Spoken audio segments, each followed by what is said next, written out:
నిలదీసి క్షమాపణ చెప్పించే విధంగా కార్యాచరణ ఉండేది. కానీ వాళ్ళ తెలంగాణ ప్రజలు కూడా ఆలోచించాలని చెప్పి కూడా సమావేశంలో చాలామంది వక్తలు అభిప్రాయపడ్డారు.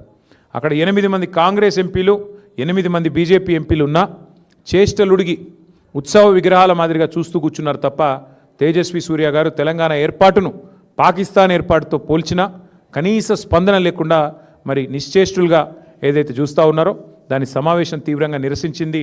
తెలంగాణ ప్రజలు దయచేసి తెలంగాణ పార్టీ ఎంపీలు బీఆర్ఎస్ ఎంపీలు లేని లోటు ఏ రకంగా ఉందో ఆలోచించాలని చెప్పి కూడా ఈ సమావేశంలో చాలామంది వక్తలు అభిప్రాయం పడడం జరిగింది.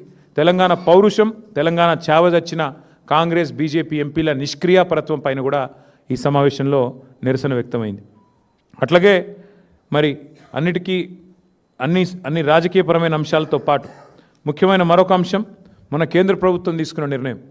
ఈ మహిళా రిజర్వేషన్ బిల్లుని మరి వారు ఉద్దేశపూర్వకంగానే అడ్డుకున్నట్టుగా కనబడ్డది. అల్టిమేట్గా చూస్తే డీలిమిటేషన్తో ముడిపెట్టి మరి అనవసరంగా లేని ఒక కార్యక్రమం స్టార్ట్ చేసి మొత్తానికి మహిళా లోకాన్ని దేశంలోని అందరి ప్రజల్ని కూడా గందరగోళంలోకి ఏదైతే భారతీయ జనతా పార్టీ ప్రభుత్వం నెట్టిందో మరి 30 ఏళ్ళుగా ఈ మహిళా బిల్లుకు సంబంధించిన చర్చలు జరుగుతూనే ఉన్నాయి.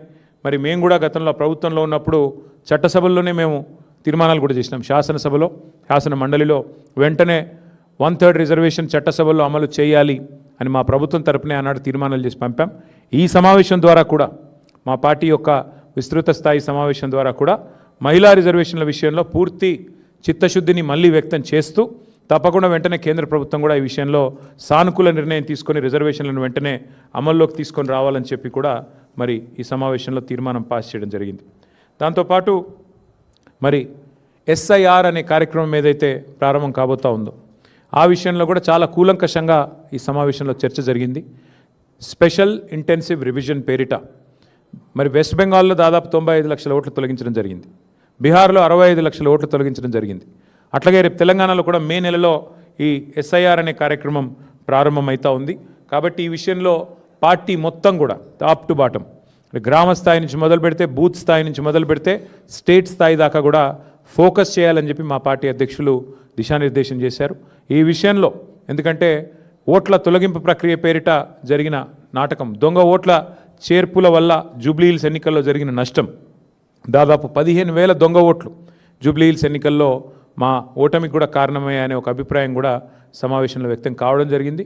దానిపైన పార్టీ అధ్యక్షులు కూడా స్పందిస్తూ ఎస్ఐఆర్ జరిగే క్రమంలో స్పెషల్ ఇంటెన్సివ్ రివిజన్ జరిగే క్రమంలో పార్టీ శ్రేణులు క్రియాశీలంగా ఉండాలి, యాక్టివ్గా ఉండాలి, తప్పకుండా మరి వెంటనే ఎప్పటికప్పుడు స్పందించాలి, ఎక్కడికక్కడ మరి అధికార పార్టీ చేసే ఆగడాలకు అడ్డుకట్ట వేయాలని చెప్పి కూడా తీర్మానించడం జరిగింది. ఎక్కడికక్కడ పార్టీ క్రియాశీలంగా top to bottom booth level to state level పనిచేయాలని చెప్పి కూడా సీరియస్గా ఆదేశించడం జరిగింది.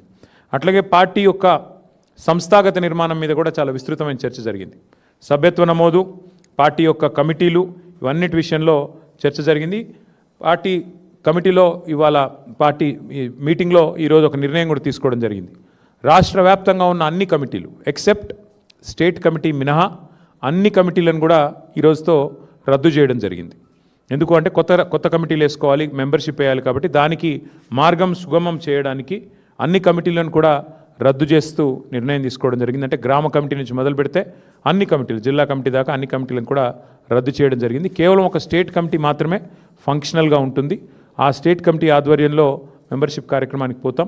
రాష్ట్ర వ్యాప్తంగా మరి ఈ మెంబర్షిప్ కార్యక్రమాన్ని కూడా రెండు మార్గాల్లో చేస్తాం. ఆన్లైన్ మరియు ఆఫ్లైన్. అంటే ఆన్లైన్ అంటే డిజిటల్ మోడ్లో, ఆఫ్లైన్ అంటే మరి పుస్తకాల ద్వారా, మెంబర్షిప్ పుస్తకాల ద్వారా 2 మార్గాలుగా తప్పకుండా చేస్తాము. మా ఆలోచనల్లో ఒకటే, రాశి కంటే వాసి ముఖ్యం.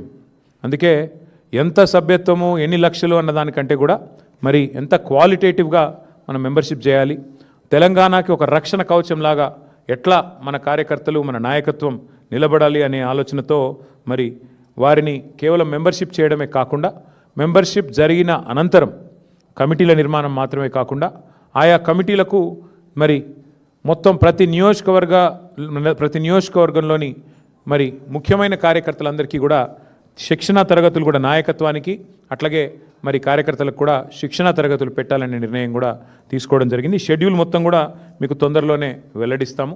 ఎందుకంటే ముందుగాల కొంత దానికి ప్రిపరేటరీ వర్క్ ఉంది. ఆ ప్రిపరేటరీ వర్క్ అయిన వెంటనే, ఎందుకంటే ఆల్రెడీ ఉన్న కమిటీలు రద్దయ్యాయి కాబట్టి వెంటనే మెంబర్షిప్ స్టార్ట్ చేయాల్సి ఉంటుంది. కానీ దానిలో కూడా ప్రాసెస్ ఉంటుంది. మీకు తెలుసు, ప్రజాస్వామికంగా ఎన్నికలు చేయాలి, దానికి ప్రిసైడింగ్ ఆఫీసర్ల నియామకం జరగాలి, పరిశీలకుల నియామకం జరగాలి. ఇవన్నిటి మీద కొంత ప్రిపరేటరీ వర్క్ ఉంది.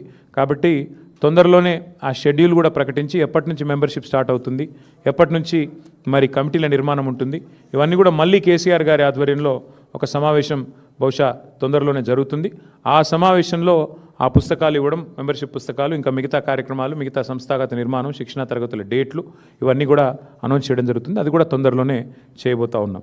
ఇక ముఖ్యమైన విషయం ఇంకొకటి కూడా, ఈ రాష్ట్ర ప్రభుత్వం చేస్తున్న అరాచకాలు, ముఖ్యంగా భూదోపిడీ కానీ, ఈ రాష్ట్ర ప్రభుత్వం చేస్తున్న కుంభకోణాలు కానీ, అట్లాగే 13 డిక్లరేషన్లు, 420 హామీలు, అభయహస్తం మేనిఫెస్టో పేరిట ఏదైతే ఇచ్చారో ప్రతి ప్రజా సమస్యని కూడా ఐడెంటిఫై చేసి, ప్రజలకిచ్చిన ప్రతి వాగ్దానాన్ని కూడా ఐడెంటిఫై చేసి, జిల్లాల వారీగా ఎక్కడికక్కడ మరి సమాయత్తమయ్యి ఎక్కడికక్కడ పోరాటాలకు నడుం బిగించాలని చెప్పి కూడా ఈ సమావేశంలో తీర్మానం చేయడం జరిగింది. ప్రజా సమస్యల మీద